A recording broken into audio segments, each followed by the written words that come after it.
Good afternoon and good morning, everyone, and welcome back to the coffee stream. And it is Wednesday, and it is Canadian Wednesday with Mr. Functional. How are you doing, sir? I am awesome.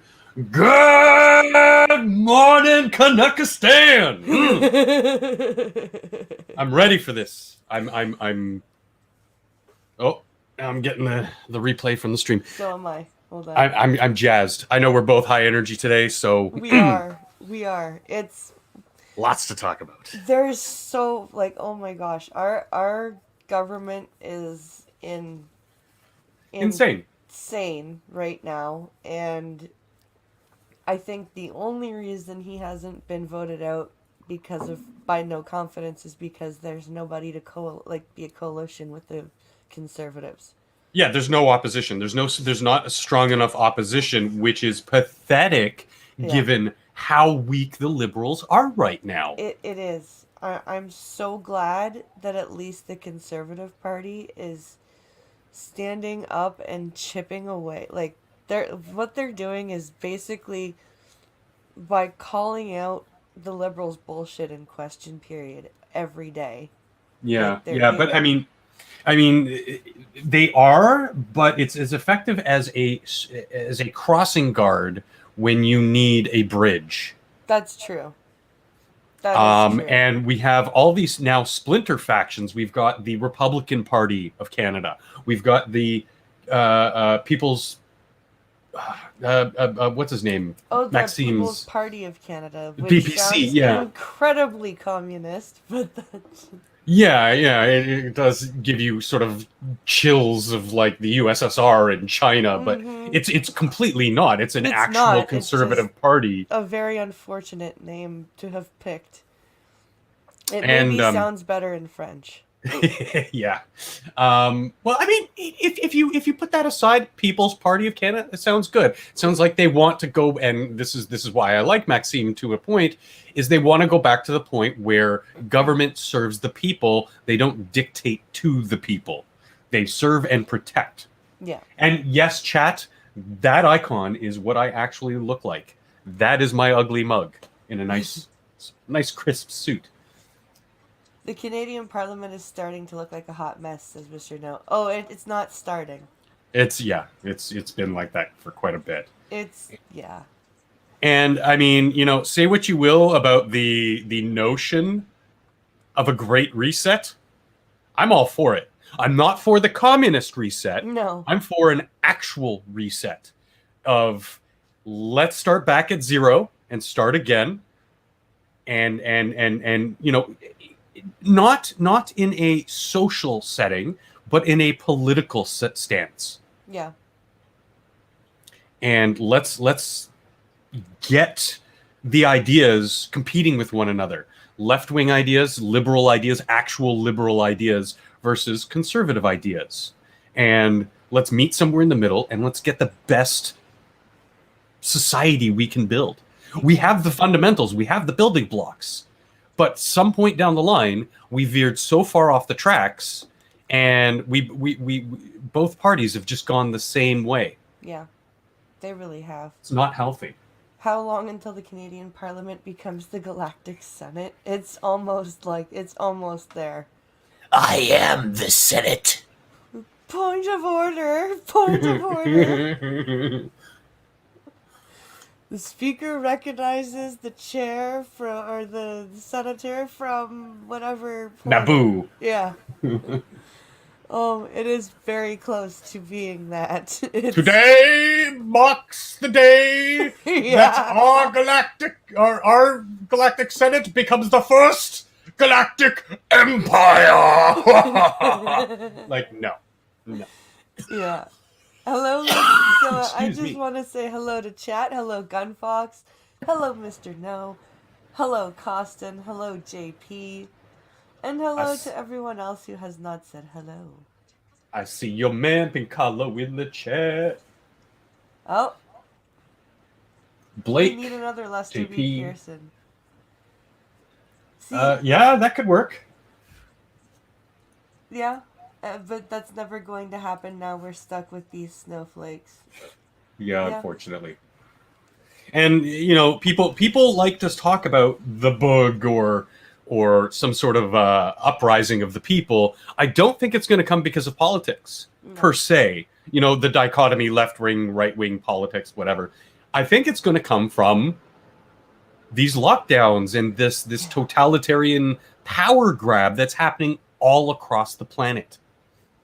And these people in society that shame publicly or finger shake at the people who are trying to stand up against them. It's weird. It's a weird It really is. dichotomy. Like it's and the sad part is the people who stand up against these measures are a lot more capable of standing up again for themselves when it comes to defense than these people who sit behind their keyboards and SMH all day Yeah. at people who are actually trying to make like physical real changes for themselves and for their community. Yeah. And this is the wrong kind of globalism.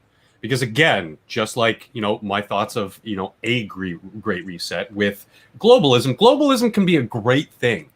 But the countries that we deal with, that we get into business with, and that we start, thinking of I don't want to say world government, but world policy.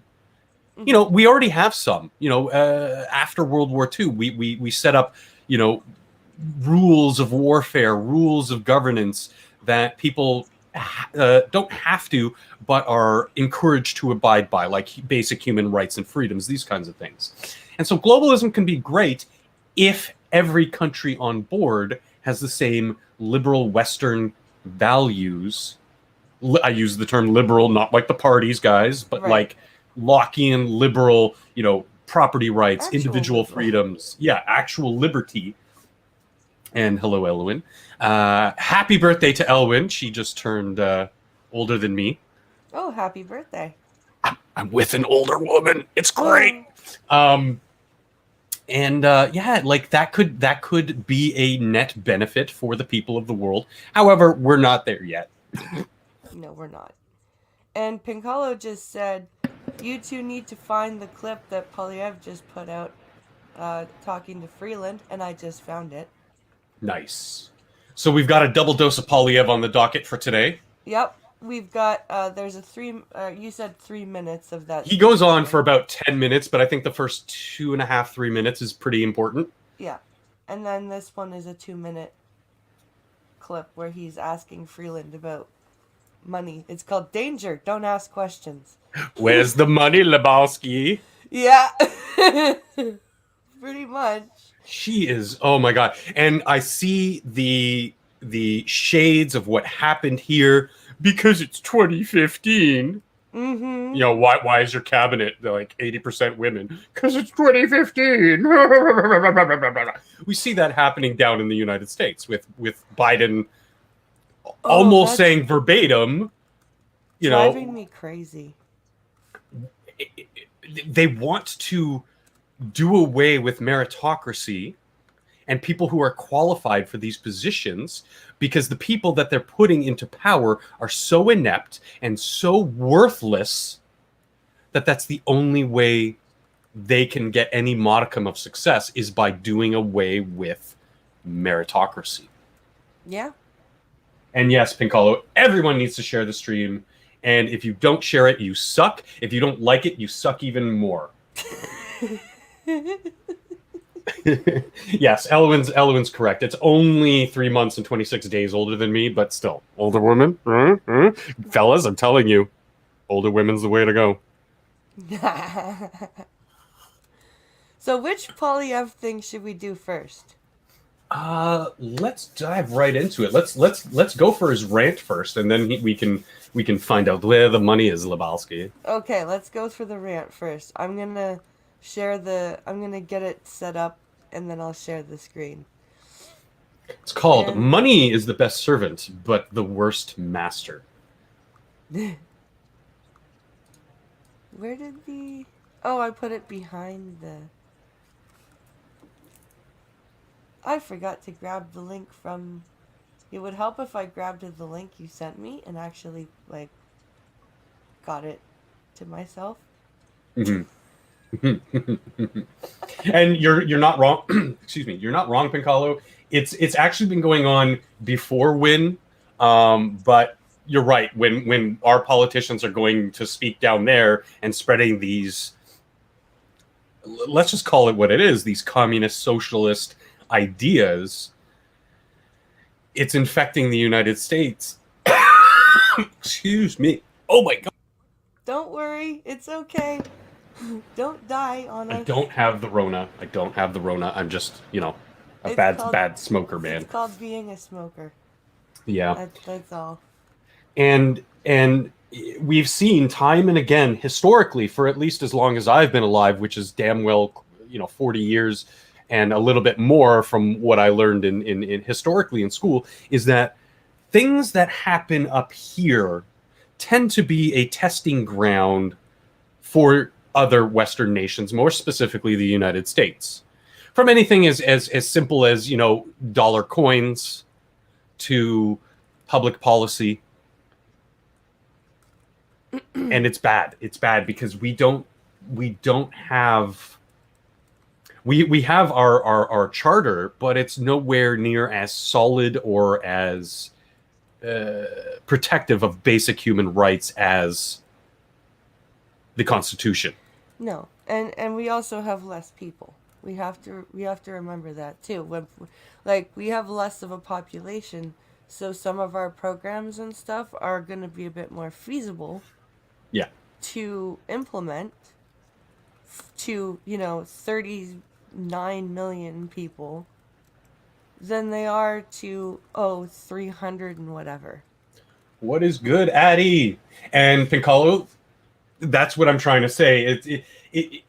They do now more actively and unabashedly, like openly, get together and have these meetings where they I can only assume they're discussing how can we get more power, how can we have more control, how can we strip away people's rights to life, liberty, pursuit of happiness, personal freedoms, rights to provide for yourself, rights to defend yourself, both against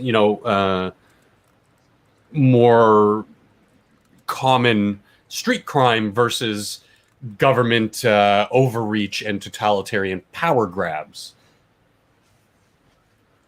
And it is a huge, it's turned what used to be one of the greatest continents on the planet, which I still say, it kind of is, into this hive of scum and villainy where we can't even break free of a open communist in Justin Trudeau. Yeah.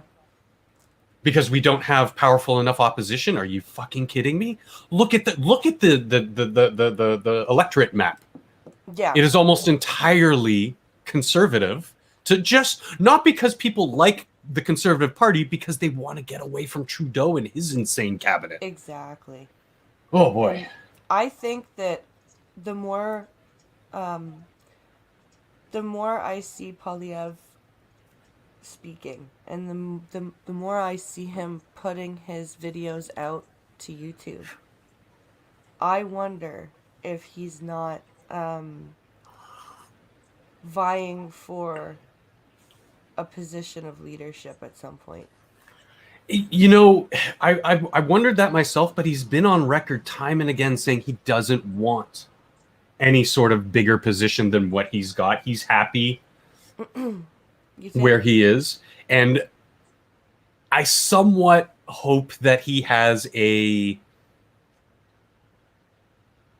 fuck it moment and says, you know what, I think he realizes what he is doing is too important to not be on a bigger stage. Yeah, that's he could easily win the leadership vote. Oh yes. He's got personality. He's got facts. He's got the look. He's got the way of speaking that only Polyev has, where he can speak and speak with assuredly, with the facts on his side, and compare that to O'Toole.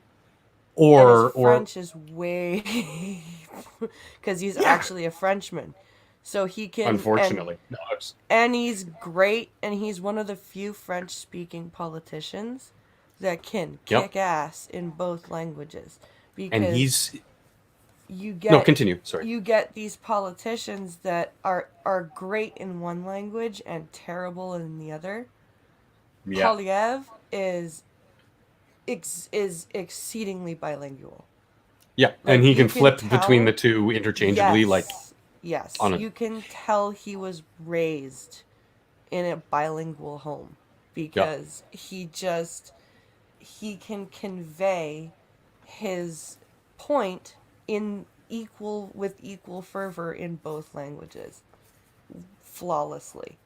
Yeah, and he's Um, clean. He's doesn't have any sort of from what we've seen, any closets in the skeletons in the skeleton skeletons in the closet, like certain other people who might be donning blackface or taking money from big pharma or the like. Yeah. Like, He's a true blue conservative with Western liberal values, which I think is, it's the best combination because, again, as Locke laid out, we have those basic rights and freedoms, and conservatism adds to that and say, yes, you have your rights and freedoms, but we cannot just spend willy-nilly. We still need to be fiscally conservative. yeah.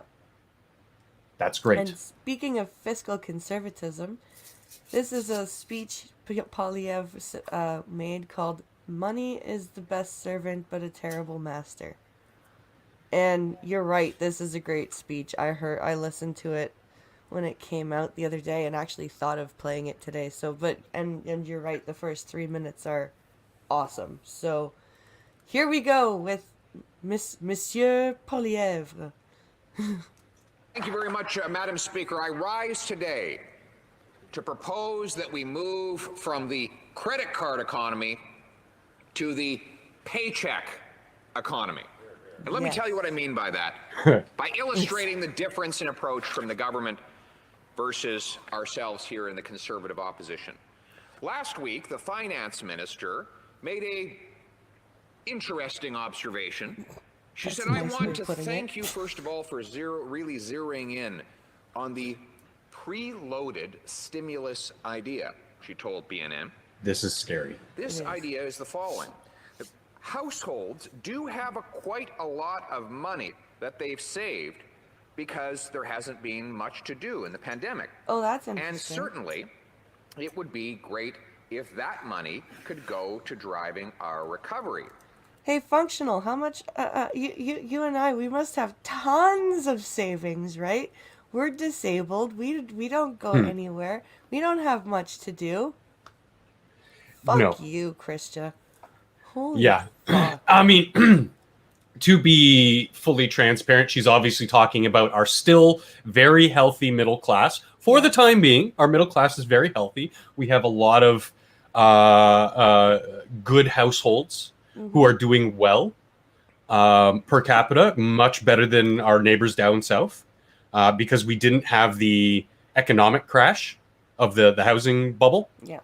Because even our liberals said, you want to give loans to people who can't pay them back?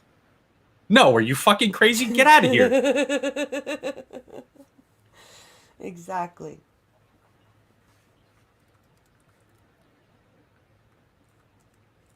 Play. Damn it, YouTube. You better start working or I'm going to get Johnny Two Fingers up over there. Thank you very much, Madam Speaker. I Why rise did you do today that? Why did to you restart? propose that we move from the credit card economy Oh, well. to the paycheck economy. Sorry about that, And let me guys. tell you what I mean by that. Yeah, we'll listen By to it again. illustrating the difference I in even approach like from how the he government say what you will about versus Obama. ourselves here in Great the speaker. conservative opposition. Yeah. Same style of Last week, the speaking. finance minister Authoritative. made a Yeah. Sure of himself. interesting observation. Speaks in a She perfect said, I want given to thank rhythm. you, first of all, for Yes. really zeroing in on the preloaded stimulus idea, she told BNN. Plus, he kind of looks like a nerdy This Canadian idea is Clark the Kent. following. households do have Clark quite Kent a was lot Canadian of money in the, that they've Technically. saved the invention because of An there invention hasn't of been them, yeah. much to do in the pandemic. And certainly, it would be great if that money could go to driving our recovery. If people have ideas on how the government can act to unlock that preloaded stimulus, Because I who am knows very, better to very spend your money interested. than the government. So, ladies and gentlemen, if you have money in your bank account, lock it away. You might even want to put it under your bed before this government finds out that it's there. They think you're saving too much, and they love want this to guy. empty your bank account as the best way, they think, to get the economy started. Now, some Yep. will say that's Yep, not asset what she forfeiture. didn't mean what she said. What she was trying to say was that we need more consumer spending in this miserable economy. fine. Certainly that debt-induced spending would create activity, but never confuse activity with achievement. And this guy is an economist by trade, I believe. He's an accountant. Like he knows finances. Yeah. So when he starts speaking about things like this, he knows of what he speaks. Yeah. And he's been in government CNBC has long enough reported that he knows how the that two a interplay. very large share of the government's COVID emergency spending has been leaking right out of Canada altogether. Uh-huh. Because the debt-funded money that consumers are spending is actually going to imported goods. All of those Amazon and Alibaba deliveries, that's products imported from abroad. And when those products come in, our money goes out. Yep. That was such a boomer That is moment. how our economy has been Alibaba? for the last 5 years. 5 years in a row, 5 trade deficits. Here's what a trade deficit is. We buy more than we sell, and we borrow to make up the difference. Yeah. We buy from the world and borrow from the world. Mm-hmm. They get the money, investment, And somebody and in jobs. Parliament just got a Facebook We're message. left with the debt. Did you hear that little? Day by day, we become more and more reliant on the People's Republic of China and other economic powerhouses that send us their goods so that we can send them our money. And that is why this man is I know he says he doesn't want to be prime minister, but All the more Just- reason he has to be. exactly. That's the guy you want to be prime minister. You don't want people seeking power to have power. You want the people who are reluctant to. It goes all the way back to ancient writings of the reluctant hero. Yep. Yes, we need, I'm not being hyperbolic, we need a hero. With what he just said, we are spending so much money borrowing on top of that. And then what happens? We're now under the thumb of a terrible, terrible regime like China. And look at all the property, our sovereign soil that Yeah. we've been selling to China Yeah. and Chinese business interests, which, you know, they're owned by China, so fuck it. Yeah. He looks like Gregory Peck, says Mr. No. God damn it, Christian, where's the money or I'll bitch slap you in the face. I wish. She is so awful. She is evil. Like, I very rarely call people evil Yeah. and genuinely believe it. But with Freeland, I believe she is evil. She is an evil, and not only evil, she's not like stupid. She knows how to play the game in politics, but she is stupid. Yeah.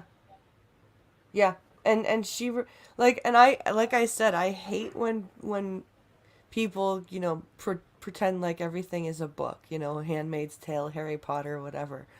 But if there was a real life person that I could compare to a Harry Potter character, Chrystia Freeland would be Dolores Umbridge. She's just That's the, sorry, I'm not too familiar. That's the evil teacher. that was the evil Pink suit? teacher that Yeah. that was obsessed with cats and she always had that little giggle at the end Yeah. of everything she said, and she always had that simpering voice. Like, oh, it's if She strikes me as the type of person, like I was just talking about, that pursued power. yeah, yes, And loved to flex it on people whom she had power over. And I see that with Freeland, for sure. She was actually in the same position as Freeland is. She was the junior undersecretary to the Minister of Magic, and Christopher Freeland is the deputy prime minister. Yeah, yeah. And with what Polyev is saying with Freeland's comments, that is asset forfeiture. That is the government. This is straight out of the communist playbook, coming and taking your property. Yep. Not asking, not passing legislation through the public system, Yep. but just simply writing it into policy and just coming and taking your money. They don't even need to come to your house anymore or go to your bank. Everything's online. They can wipe your accounts clean and transfer those funds. Yeah. The CRA has way too much power to do that. And Eluan makes a great point. Says, and don't forget all those empty condos, driving up the rental market. Yeah. Mm-hmm. Mm-hmm. The foreign like property investors From India and China. Yeah. from India or China that come here, buy up like condos, and then go home and don't even rent them out to other people. They Because- just stand empty. Say what you will about the CCP, they like and know how to play the long game. Yep. Because here, Westerners, they like that quick buck. What's the quickest way? Well, the most valuable commodity is property. Yep. What is the quickest way to make a buck with property? Sell your property. Condos. Condo development is huge money-making industry. Yep. And it is a quick way to make a quick buck. Relatively speaking, sure, it takes, years to build. The CCP, even though they might in the short term lose some money because they go unrented for the most part, there are some with COVID, it's put a damper on it. But the long game is that in 10, 15, 20 years, the value of that property has ballooned. We've seen that happen since the 90s to the aughts, the aughts to the tens to now. It balloons. It drives up surrounding property costs and disenfranchises the local population, Yep. making them poorer, unhealthier, weaker financially and politically. And that's when the CCP swoops in, the communists swoop in, and they take what is yours. Yep.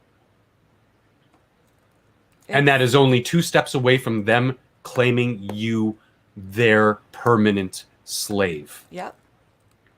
And that's First they come for scary. your property, then they come for you.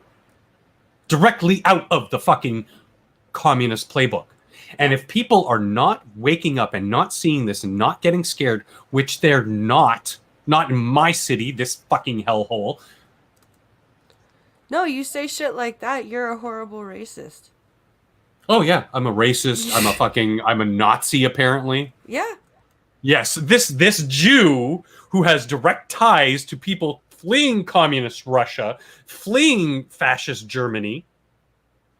I'm the Nazi, right? Nazi racist. I'm the one who is recounting my stories of my grandparents who went through that, who were lucky enough to flee before they started coming for them. They took their property, they left. Yeah. Their friends, their family, their community were then seized. People were seized. So they were lucky to get out when they did. Exactly. And they recount to me their stories of what happened in the steps leading up to that. And all I have to do is now turn on the news, turn on CBC, City TV, whoever, look out my door. And I see that happening, and it scares the living shit out of me. Yeah, it is. It is terrifying because, like, I actually had history teachers that gave a fuck about teaching history, so therefore didn't rely on textbooks. And we learned about actual communism and how awful it is. And now you look at what's going on here, and you're like, did nobody pay attention in history? You learned nothing. Like, did nobody at all anywhere pay it? Like, there has to be someone somewhere who read, like, the nerds' notes. You know, They're like, too at busy. least. They're too busy harping on, 150 years ago, we won against the natives and stole their land. Well, we bought their land. Yes, there was some wrongdoing, but that's 150 years ago. Yeah. This communist thing, 40 years ago. Yeah. The last big, the USSR wasn't that long ago. We see the echoes of it still to this day. So it's a matter of where they're putting their attention. Yeah. Like, I look at that stuff that happened 150 years ago, and I'm like, yeah, that's terrible. Let's never have that happen again. Yeah. And I think somewhere along the line, most of the world was on board and saying, okay, our borders right now, there are borders. Let's move forward in a non-violent way. Great. That was something that happened in the last 30 years that's been super good for the world. Some people, again, China, I'm looking at you, aren't really taking that too seriously. But that's what makes them our enemy. Exactly. They don't want to operate ethically and humanely. They want to operate in their own greed and self-interest. And Gunfox, maybe if your country wasn't so close to being Rome right now. Yeah. And we're would talking Rome consider near the joining fall, your not the empire. height of the Roman Empire. Yeah. Yeah, your country is looking kind of like what Rome did when just before the Byzantines showed up. So maybe y'all should fix your shit first before insisting people join your what's the nice word I'm looking for? Republic. Yeah. Just put it mildly.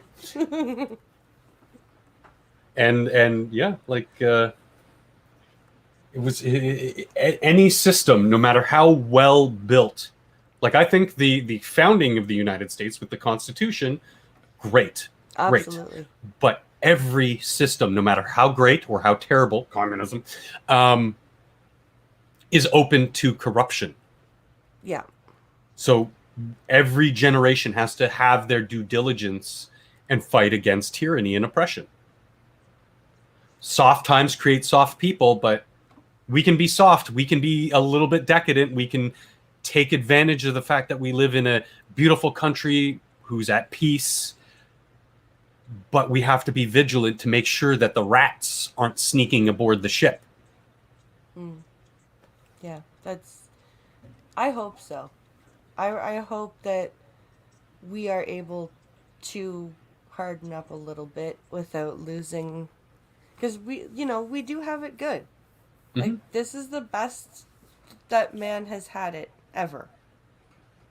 In the West, at least. Yeah, and it keeps getting better.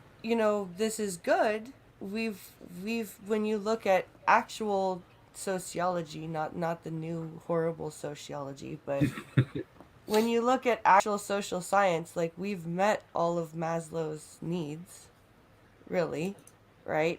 So now it's the higher stuff that we're going after, the more decadent stuff, and that's fine. But we also have to keep ourselves on guard for insidious and invidious stuff like what's going on right now.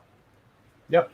And this, I think, next little speech again from Mr. Polyev is going to show that at least we have somebody in the opposition party that's willing to do that. So this is him talking to Deputy Prime Minister / Finance Minister. I still don't know how that was legal. But okay. Chrystia Freeland. The minister tells us that the Bank of Canada is accountable to the people. That is good news. The bank has bought $180 million of corporate bonds. To be accountable to the people, it has to tell people where their money went. So will the minister commit that the bank will reveal which corporations got that money? Madam Minister. Mr. Chair, as I said earlier, I am a very strong believer in the importance that the independence of the Bank of Canada plays in our economy and in our financial system. And I would urge members to ask questions pertaining to the Bank of Canada of the Bank of Canada. What? Huh? He's asking you about what you said to the Bank of Canada, you dumb bitch. And a huge stepping stone to this decline that we've seen has been the privatization of the Bank of Canada. And who did that, I wonder? Oh, not the Bank of Canada all by itself. And what happened like what we were saying at the start of the show? What happened shortly after? The Federal Reserve became a private concern in the United States.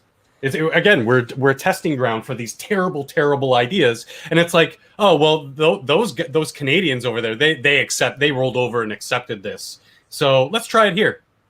Oh, the volume was really low, so I'm gonna. Pincalo said turn it over and start it over and turn the volume up. So all right, let's do it. I'm going to do a little bit more volume, and then I will turn it up or start it over again. And Gulf City's in the chat. What up, Ghastly? He says CCP can't win. They're too hungry. We're so hungry. We eat too much rice. We want 2,000 of something, and then we hungry later. Let's see here. Where's the start over button? Oh, start over button. It's 0 on the number pad if you... Oh, my thing doesn't have a number pad. Oh, yeah. Because it's just a little MacBook. It's the 11-inch, what is it, MacBook? Yeah, I sometimes forget because of the ease of access that Mac provides that you're on a Mac. I just naturally assume everybody in the world is on PC, and then I laugh because I look at Apple's stock and I'm just like, oh wait, I'm an idiot. Well, I'm fixing this. Did you see they've put out, unironically, a pair of headphones for $550? I'm not surprised. They're called the AirPods Max. And they're over-ear headphones. And they do some things that you could get in $300 headphones. But they've got the Apple icon on them. All of your friends are going to love you and worship you, and all the women are going to want to sleep with you.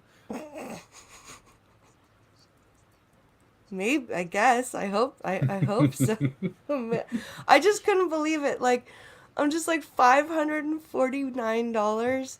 Like, freaking, they made a cheaper version of the Apple Watch, but they then put out this $500 pair of headphones. It's like, yeah. Apple, make up your mind. Are you trying to be price accessible or not?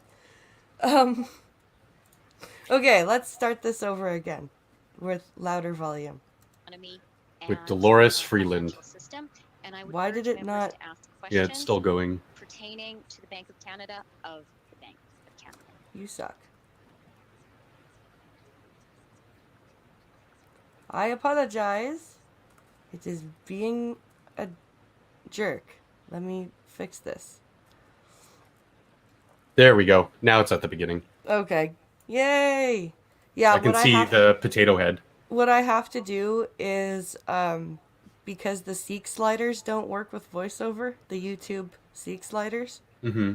I have to get into the slider with voiceover on, then turn it off, then adjust the slider, then turn voiceover back on.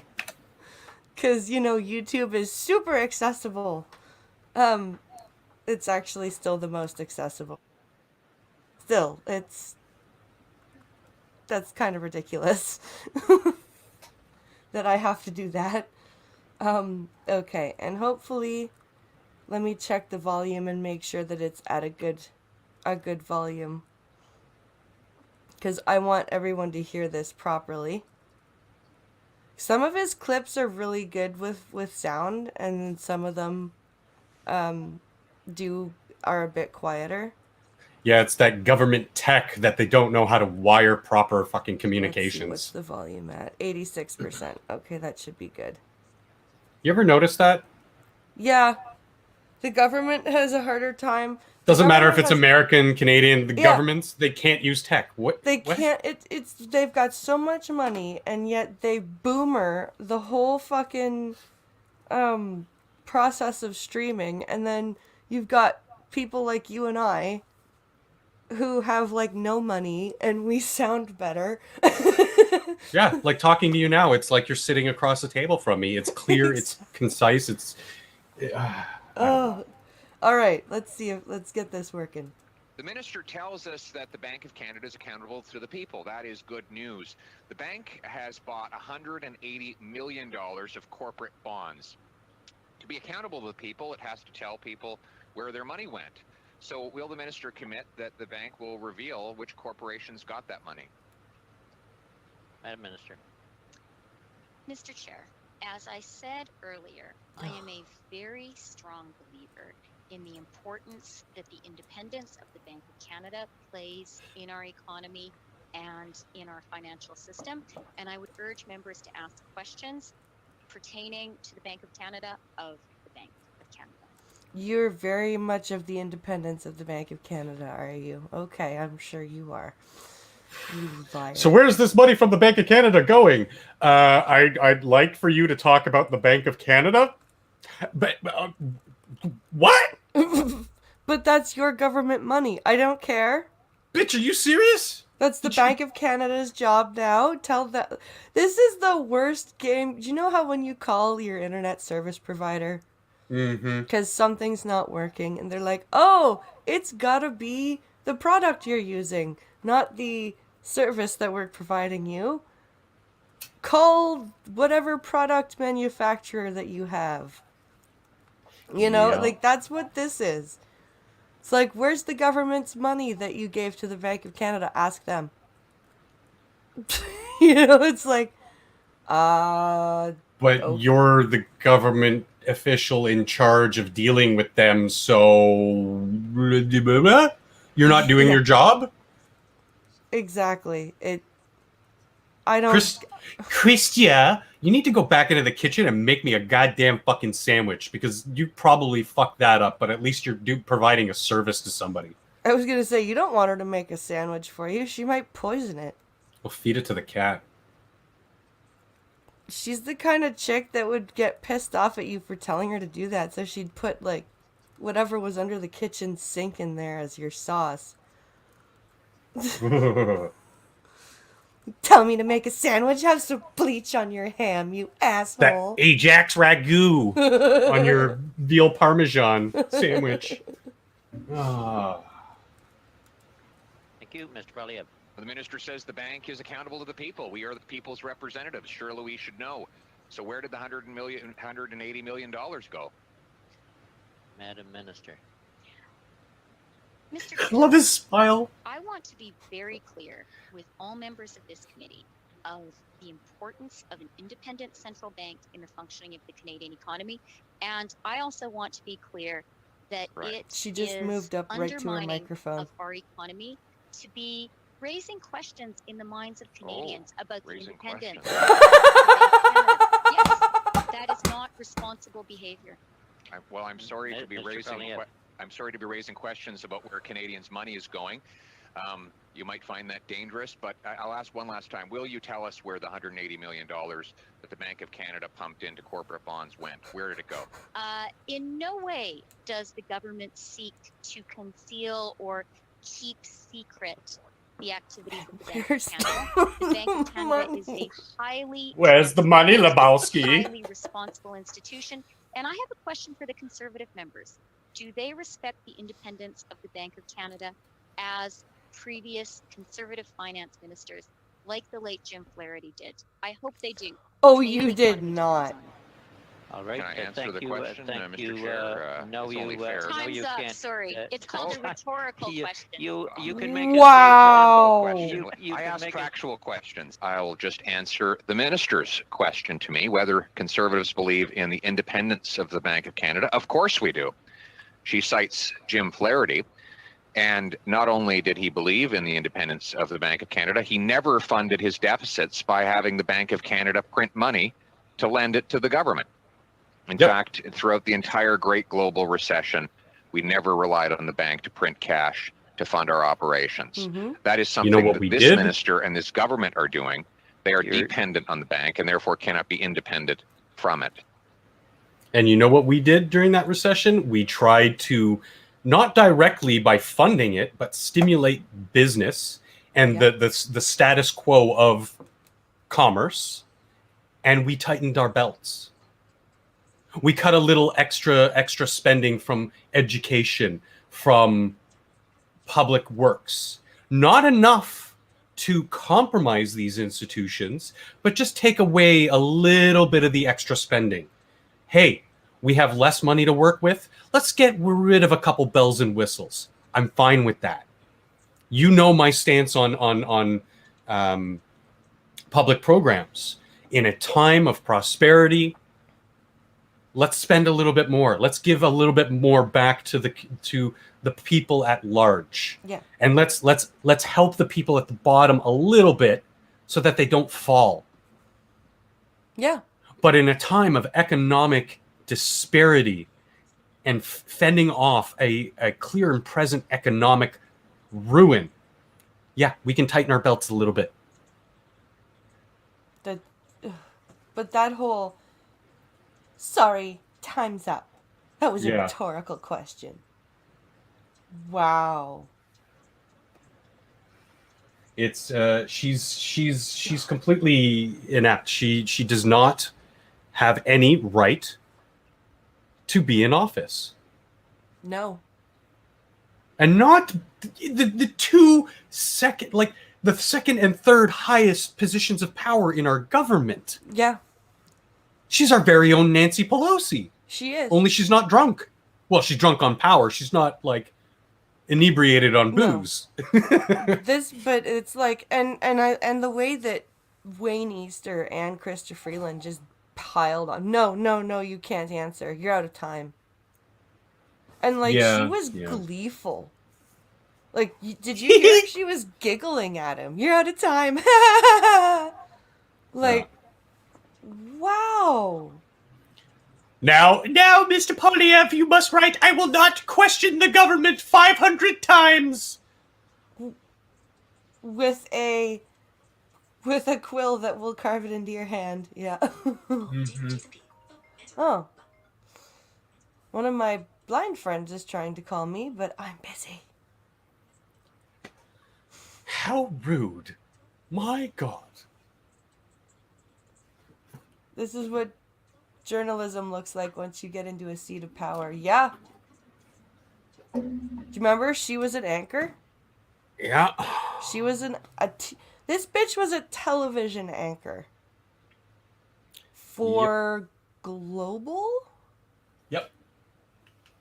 And Yeah. she wasn't even very good. No, she was not. She had terrible delivery. She was a horrible interviewer. And it's... I just... Don't... Luckily, here in Ontario on TVO, we still have Steve Paikin, Yes. who he's a Canadian Joe Rogan. You know, He in just really his is. in his ability and his format of his shows, in where he'll bring on anyone and everyone. Let's have a discussion. Yeah. Let's just talk about it. You know, obviously he's not talking about ayahuasca, and he's not like that punk rock style that No. that Rogan is, but he still brings everyone to the table. He's the one who started Jordan Peterson's rise to fame Yes, he through the is. scandal, because he brought on Peterson, and he brought on this feminist retard and this And this non-binary gender studies oh from god, U of T. yeah from U of T, whom Peterson just destroyed him Yeah, he did. and shot down these ideas that are now just free floating everywhere on Twitch, on YouTube, on all social media, Twitter, you know, and he was that first voice in the dark that said we cannot let this go on, and people didn't listen, and now it's everywhere. It's pervasive. Yeah. It's It's social communism, it is. And it's equity over equality. have you been listening to any question period where with the health minister at all? Because the health minister is another bitch. I just want to frickin' I smack can barely across the stand face. to listen to her. Yeah. The only thing she can say is that they've got the most robust portfolio in the world with the most doses per capita of vaccines. Like, no, you don't. No, you don't. Why are you lying? Like, this is another like the health minister just straight up lies. Do you want me to go into the history of Pfizer and how they tested an untested vaccine in Nigeria?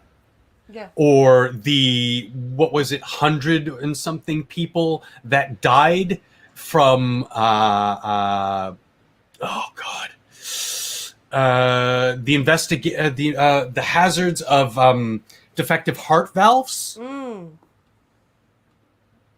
Yeah. Like, I could go on about their track record for things. For them to start rolling out this vaccine that it's unheard of in the speed in which this is approved for general use. Yeah. And I am by no means an expert in the science behind vaccines and the new what's the acronym for it? NAMR or something, vaccines? I can't remember. Harry Channel keeps telling me about it. I can't remember. I know what you're talking RNA vaccines. RNA, yeah. And I know nothing. I know next to nothing about them. I just know what my eyes and ears have told me over the years from this company. Yeah. So am I going to start lining up for a vaccine that I don't even need? No. And in fact, it almost brought me to tears and made me so angry to see them parading these old people, like we're talking 85 to 95 years old, Oh, the being ones in the paraded in UK? front of the camera. Yeah, they're giving them the vaccine, and all I can see are these poor, defenseless, unaware, vulnerable people being treated as guinea pigs. Yep. And this is where I see us as a society, a Western society, not just Canadians, but Americans, Brits, Aussies, people who have been paying attention, not the uninformed mass of plebs who are okay with the status quo and just rolling over and showing their belly to these government tyrants. That will be the impetus for the next revolution, not the dichotomy of politicking. Yeah. Because this is bipartisan terror. Yeah. And they are telling us what to do, because this is violence, people. They're telling us what we have to do at the barrel of a gun for fear of prosecution and fines and imprisonment. That is tyranny. That is fascism. Like, what are there's certain areas that are going to see fines if you gather for Christmas. Yeah. Like, and you know, like I said the other day, like, I'm not gonna say that COVID hasn't killed people, right? Nope. But what I am saying is how on earth can any of the authorities say with a straight face that this is anywhere close to the deadliest virus we've ever seen? Because Not I even have close. seen that. I have seen authority figures say this is one of the most deadly viruses we've seen. No, it's not. Yeah, and even look at the development of the MMR, measles, Yeah. mumps, and rubella vaccine. Yeah. Back in the day, the mid 60s, not development, but just testing, lab controlled tests, 2 years. Mm-hmm. And measles and mumps have killed And rubella. Yeah, and injured more children than COVID ever will. yeah, yeah. And that was a miracle of modern science that we developed that vaccine, but they took their time because Yeah. we understand long-term effects can be completely caught by surprise. We don't know without extensive testing. Look how long it took to develop the smallpox vaccine, and look how deadly smallpox is. Years. Like, they Years of didn't testing. fuck around with that vaccine. They wanted to get it completely right. Yeah, And- yeah. and they did, Look at because modern AIDS treatments, cancer treatments. Nothing is rolled out just willy-nilly because cancer kills more than COVID ever will as well. Mm-hmm. But we understand that the safety, that the future of generations and generations to come relies on us getting it right. Yeah. I'm shaking. I'm so angry at what's going on with this, just pushing. It's like, well, if you want to work again, if you want normalcy again, you'll do what we tell you. And it's like, that's not how our countries work. Like, what are you doing? Yeah. And I'm going to touch on the last thing I wanted to bring up. And people, this goes beyond how terrified I am about the stuff we were just talking about. But now in our province, in Ontario, the government is talking about instituting an immunity passport for the COVID vaccine. Oh, you grabbed this story? Good. I was gonna grab it, but I'm like, fuck, Yeah. I probably will have grabbed it. Just released today. And the Ford government, our conservative premier of our province, is considering adopting the immunity passport to show who has taken and who has not taken the COVID-19 vaccine, and will make you eligible for certain activities, whatever that could mean. Who knows? Could mean accessing your bank account, could mean accessing housing, could mean accessing public utilities, could mean going to the grocery store, could mean leaving your fucking front door. We don't know. But with the vagary in the wording, how can we not be sure that it'll go to that nth degree? Yeah, that's I am not okay with an immunity. When I saw that and I went, papers? Papers, please. Where are your papers? Where are they? And of course, you know how the government runs these days. It'll have to be on your smartphone. Mm-hmm. So what about the people who are barely getting by, who might not have a cell phone, or not even them, but for the people who don't want a cell phone, a smartphone in their lives? I know plenty of people like that. They're not Luddites. They still have their home PCs and everything. They just don't need that leash on their hip 24/7. Even me, I have a smartphone. I want to get rid of it. Pinkalo makes a good point. He says, I have to say something about the immunity passport thing. We have vaccination record mandates for school systems in Ontario. The problem is carrying a card. Yeah. Yes, but Um, like I said, in the light of how fast and untested overall compared to other, it And then he says, we used to have an immunization passport in the 90s. It was a yellow card. Somebody remembered in a tweet that yeah, that was a thing that happened in the 90s. but it's all perspective. It's all the context, right? Yeah. Look at what's happening politically, detached from COVID, and then throw in what's happening politically with COVID and all this kind of stuff. It kind of, at the very least, makes you perk up and go, huh? To say that that card will grant you access to certain activities, that makes me a little nervous. Yeah, and it could be benign. It could could. just be like the mandatory vaccinations for things like MMR that you got in school. Yeah. Which again, I'm not an anti-vaxxer. I'm all for vaccination and using technology to improve and extend our lives and beat these horrible things. It would just But be there has nice to if be- the government was clear on And transparent about it. yeah. Elliot, our Oh, health minister, provincial Health minister. Yeah. is said, and the wording, that's their choice. This is not going to be a mandatory campaign. It will be voluntary, but there may be some restrictions that may be placed on people who don't have the vaccines for travel purposes, to be able to go to theaters and other places. Theaters? Excuse me? You're not Okay, gonna let maybe me- travel. Yeah. Because yes, they don't make it mandatory that you get if you're traveling down to Mexico, say, that you get your Hep B or whatever. Hep B and A? C. No, it's Hep B and Hep Hep B C and- shots Yeah. because there's a clear and present danger that you might contract it. Makes sense. And again, these vaccinations have been tested with very low side effects and chance for side effects. So that I understand. To go to the theater? Excuse me, motherfucker? Yeah. You can't go to the mall. You don't have your immunity passport.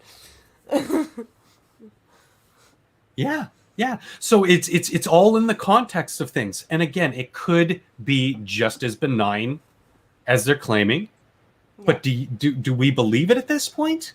I'm going to take everything they say. I will take any politician with a heavy grain of salt. Now, someone like Polyev, yes, I'm going to take him with a grain of salt. However, his track record leaves me a little bit more accepting than something like Christine Elliott. Yeah. Sorry, not sorry. And did you see the little the little dig that she took at Alberta last week? Like, this is not the time to be doing shit like that. Where they were saying, somebody was saying, you know, oh, Ontario's numbers aren't good, and she's like, well, at least we're not Alberta. Like, what the fuck, dude? Like, what's your... Oh yeah. I mean, he's even said, you know, like the article goes on for a bit, but he also says, you know, perhaps for work purposes. So in order to work, not only are you going to have your social, but you're going to have your COVID vaccination.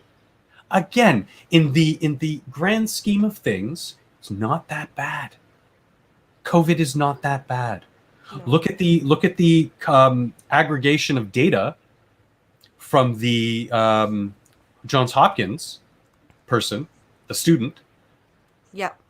And you see that, you know what, the grand scheme of things, it's killing people who were pretty much going to be dead soon anyway. So overall, in a quarterly report, you're not going to see substantial spikes in death rate overall from all causes.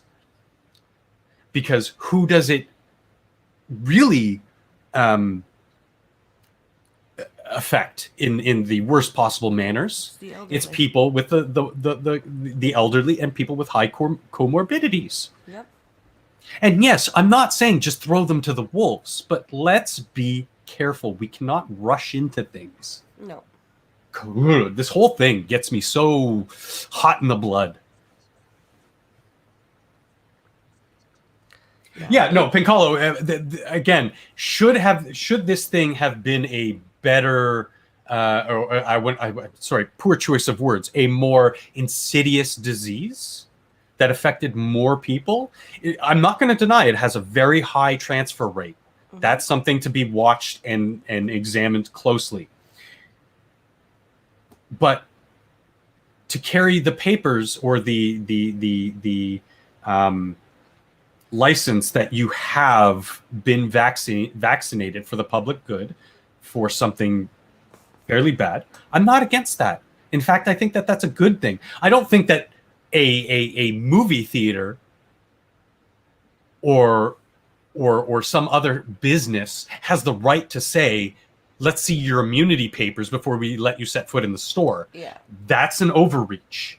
I agree with that. I do public institutions like schools, sure. Your employer can say, are you up to date on your vaccines? Because we don't want anything bad to happen in our business. Yeah. Sure. If you want Most to- employers don't ask you if you've had your MMR vaccine, No. but I have had some that do. Yep. But, you know, Not you a big go deal. buy your loaf of bread. Excuse me, Right? before you buy this bread, and I see your immunization records. No. Yeah, it's just the little things, man. They all add up to just make you go, what? Where's the how? Yeah. This is tyranny, and it's leading And up. then- Yeah, I don't want and to then sound you- like a conspiracy theorist, but it could lead to more egregious trespasses on human rights and how we the new normal. You know. Yeah. Anyway. And then when you even try to have this discussion in a calm way with most people, you get the screamers. Oh, you're just a conspiracy theorist. You hate blah, blah," like it. Nobody wants to have a reasonable discussion about it. You know what I mean? Yeah. Yeah, Pincolo, they cannot ask for your medical history, but they can just simply ask you, are you up to date on your vaccinations? Yeah. The ones that are you know, for lack of a better word, mandatory, Yeah. which again have been tried and tested for decades now and have the net benefit of protecting. So I think we've had a good jam-packed hour of topics and conversation. oh boy. It's been a good stream. I think. Yep. So I'm gonna say thank you to everybody for watching, and thank you to Functional for joining me. I was glad to have another Canadian Wednesday, and I think we even get one more before Christmas on the 23rd. Okay. Yeah, I don't So- do the Christmas thing, but Yeah, okay. so thank you again for having me on. Oh, It's always always. great to just sort of kind of spurg out about Canada and what's going on just here. Yep. And, exactly. you know, maybe branching out a little bit to how we're playing on the world stage, but, you know, looking at our own basic community, not the global community, which tends to happen a lot, Yeah. which is not a bad thing. Like, we need to know what's going on in the world. And, you know, thanks that we have this internet thing that we can. Exactly. But it's nice to just spurg out and talk Canada for a bit. It is. And I invite all of you to join me tomorrow for an extra special Beat the Blind Girl stream. It's going to be me versus my buddy, the Sightless One. Oh boy. He's another blind Mortal Kombat player, so it's going to be fun. And then on Friday, I don't have a guest because I've been scrambling due to everything the past couple of weeks, but we'll have another coffee stream. Nice. So and then Saturday we're doing the crew of Deep Space Nine. So You yeah. have to have me on for that Oh, one. you are more than welcome. You are more than DS9 welcome is to my join us. jam. As a matter of fact, I've been having DS9 on the that will make it twice this year, or 3 times this year that I've had it on in the background while I'm doing other things. Oh, nice. Because for me, that was just Apex Trek. Yeah. Like, so good. Apex Trek. Apex Trek. I knew what you meant. And as for me, I don't know if I'm going to be getting Cyberpunk anytime soon, but when I do, oh boy, I'm going to do like a 48-hour stream of just Oh, nothing nice. but Cyberpunk. When's that come out? 4 hours? Oh, is it coming out today? Yeah, boy. Oh, nice. If I go to the timer, it's 5 hours, 50 minutes. Oh, Yeah, so I'm excited for that. cool. All right, guys. Thank you all for. Oh, and I forgot. Sunday, Scribe and I are doing another TED Excellence together. Nice. So yes. What's the topic du jour? I think he picked because he showed me two ones, and I think the one that we decided on was called "How BS Cured the Blind Girl." That's gonna be a good one. I said that title on its own sounds like just.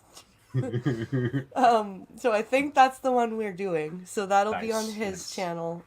So keep an eye on Twitter for that. But thank you everyone for watching. And we will see everyone tomorrow for Beat the Blind Girl. Bye guys. See ya. Wouldn't want to be ya.